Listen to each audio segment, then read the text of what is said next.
நடுநிசி நேரம் மொத்த உலகமும் உறக்கத்தில் ஆழ்ந்திருக்க நீங்க மட்டும் எழுந்து உளூ செஞ்சு தொழுகை விரிப்புல நிக்கிறீங்க. அதுதான் தஹஜ்ஜத். உங்க கைகளை ஏந்தி உங்க கண்ணீரோட உங்க கவலைகளை, தேவைகளை, கனவுகளை எல்லாம் வல்ல அல்லாஹ் கிட்ட கொட்டித் தீர்க்கிறீங்க. ஆனா இப்படி தஹஜ்ஜத் தொழுது கேட்ட துவாக்கள் இன்னும் கைக்கு வந்து சேரலையேன்னு மனசுக்குள்ள ஒரு சின்ன ஏக்கம் இருந்திருக்கா?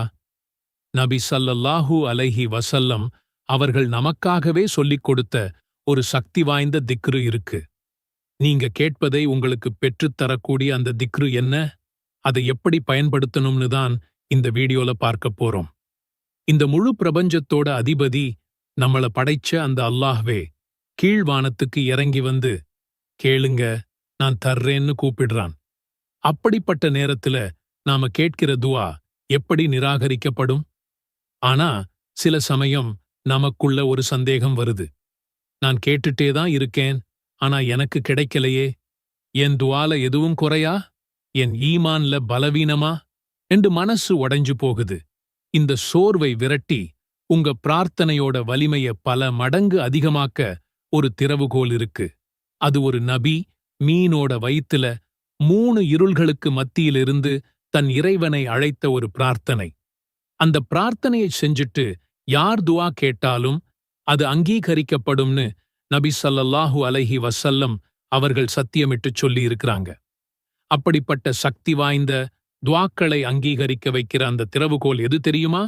அது நபி யூனுஸ் அலைஹிஸ்ஸலாம் அவர்கள் செய்த துஆ தான்.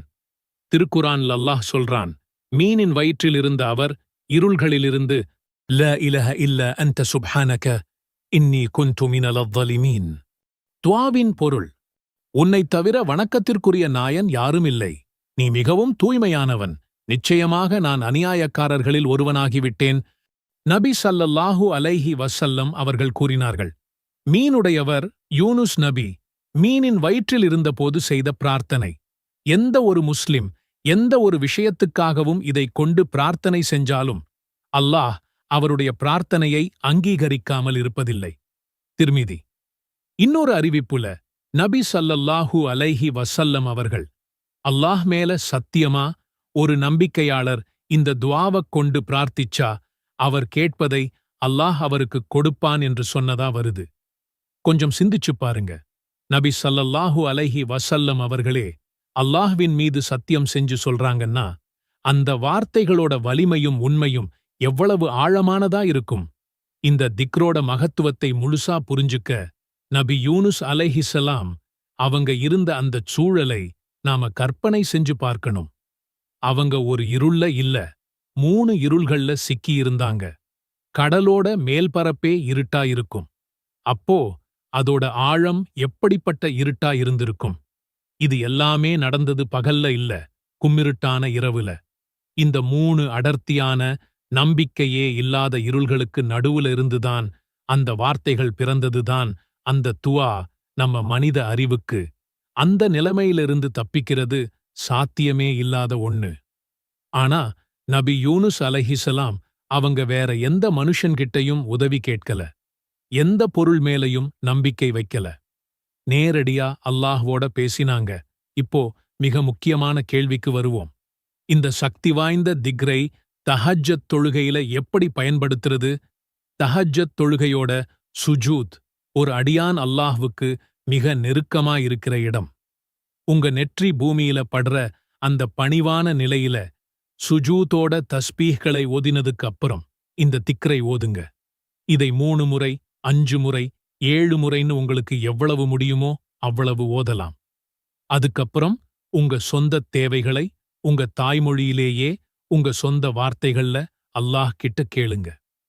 முக்கியமான விஷயம், இதை ஒரு மந்திரம் மாதிரி அர்த்தம் புரியாம சொல்றதை விட ஒவ்வொரு வார்த்தையோட ஆழத்தையும் உணர்ந்து சொல்றதுதான்.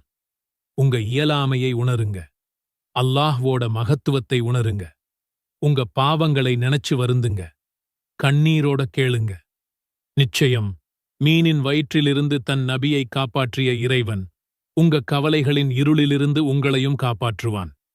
உங்கள் வாழ்க்கை தேக்கமாக இருக்கிறதா? மனசுக்குள் ஒரு பாரம், ஒரு தயக்கம், ஒரு இனம் புரியாத பயம் இருக்கிறதா? கடந்த கால தவறுகள், நீங்கள் செய்த சறுக்கல்கள் உங்கள் மனதை அழுத்துகிறதா? யாரிடமும் சொல்ல முடியாத, பகிர முடியாத ஒரு இரகசியச் சுமை உங்கள் இதயத்தை நெரிக்கிறதா? அப்படியானால் இந்த 20 வினாடிகள் உங்களுக்கான வாழ்நாள் திருப்புமுனையாக அமையலாம். இங்கே இந்த வீடியோவில் வெறும் ஒரே ஒரு இஸ்திஃபார் தொழுகை, அதுவும் வெறும் 2 ரகத், உங்கள் விதியை மாற்றி அமைக்கும் சக்தி கொண்டது என்பதை இப்போது நீங்கள் உணரப் போகிறீர்கள். இது வெறும் சடங்கு அல்ல, உங்கள் வாழ்க்கையை மாற்றியமைக்கும் ஒரு சக்தி வாய்ந்த ஆன்மீக திறவுகோல். இஸ்திஃபார் என்றால் அல்லாஹ்விடம் மன்னிப்பு கேட்பது என்று பொதுவாக புரிந்து கொள்கிறோம். ஆனால் இது வெறும் வார்த்தை அல்ல, ஒரு மனப்பூர்வமான ஒப்புதல். நாம் தவறு செய்தோம் என்பதை ஒப்புக்கொண்டு அதை மன்னிக்கக் கோரும் பணிவான வேண்டுகோள். ஆனால் அதை ஒரு தொழுகையாக அமைத்தால் அதன் சக்தி இரட்டிப்பு. தொழுகை என்பது அல்லாஹ்வுடன் நேரடியாக பேசும் ஒரு வழி. அதில் இஸ்திஃபார் இணைந்தால் நம் மன்னிப்பு கோரிக்கை ஒரு புதிய பரிமாணத்தை பெறுகிறது. அது வெறும் வாய்மொழி பிரார்த்தனை அல்ல, உடல், மனம், ஆன்மா அனைத்தும் ஒன்றிணைந்து அல்லாஹ்விடம் சரணடையும் ஒரு செயல். குர்ஆனில் அல்லாஹ் அழகாகச் சொல்கிறான், நபியே, நாம் ஒரு பெரிய அருளை அவர்களுக்கு திறந்து வைத்திருக்கிறோம், ஆனால் அவர்கள் இஸ்திஃபார் செய்கிறார்கள். இது வெறும் ஒரு வசனம் அல்ல, இது ஒரு தெய்வீக ஒப்பந்தம். நாம் நம் குற்றங்களை ஒப்புக்கொண்டு மன்னிப்பு கேட்கிறோம். அவன் அதற்கு பதிலாக தன் அருளின் கதவுகளை திறந்து விடுகிறான். நம் வாழ்வாதாரம், உடல் நலம், மன அமைதி என எல்லாவற்றிலும் பரக்கத் கிடைக்கிறது. ஹதீஸ் இதை இன்னும் மென்மையாக, ஆனால் ஆழமாகச் சொல்கிறது. யார் தொழுகை முடிந்து 100 முறை இஸ்திஃபார் சொல்கிறாரோ அவருடைய தவறுகள் தூசி போல பறக்கும். 100 என்பது வெறும் ஒரு கணக்கு அல்ல, அது நம்முடைய நிய்யத்தை பொறுத்தது. நம்முடைய மனப்பூர்வமான எண்ணம், தூய்மையான நோக்கம்தான் முக்கியம்.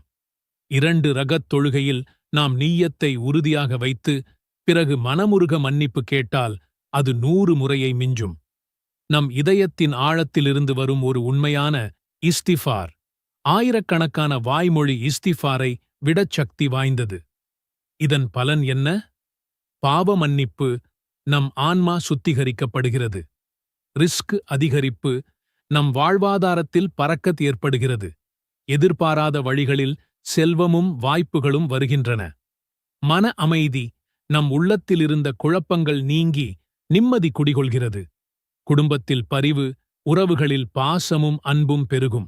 வியாதிகளிலிருந்து விடுதலை, ஆன்மீக ரீதியாகவும் சில சமயம் உடல் ரீதியாகவும் கூட நோய்களிலிருந்து நிவாரணம் கிடைக்கும். இவையெல்லாம் வெறும் நம்பிக்கைகள் அல்ல, நபித் தொடர்ச்சியாக பதிவாகியுள்ள சரித்திர உண்மைகள், எண்ணற்ற மக்களின் வாழ்க்கையில் நிரூபிக்கப்பட்ட உண்மைகள். اللهم صل على محمد النبي الأمي وعلى آله وسلم تسليما. அல்லாஹ்வே, உம்மை நபியான முஹம்மத் ஸல்லல்லாஹு அலைஹி வஸல்லம் அவர்கள் மீதும் அவர் குடும்பத்தினர் மீதும் உனது அருளைப் பொழிவாயாக. அவர்களுக்கு முழுமையான சாந்தியையும் சமாதானத்தையும் வழங்குவாயாக. ربنا آتنا في الدنيا حسنة وفي الآخرة حسنة وقنا عذاب النار. துஆவின் பொருள், எங்களின் இறைவா, இம்மையிலும் நல்லதைத் தருவாயாக, மறுமையிலும் நல்லதைத் தருவாயாக, மேலும் நரக வேதனையிலிருந்து காப்பாற்றுவாயாக.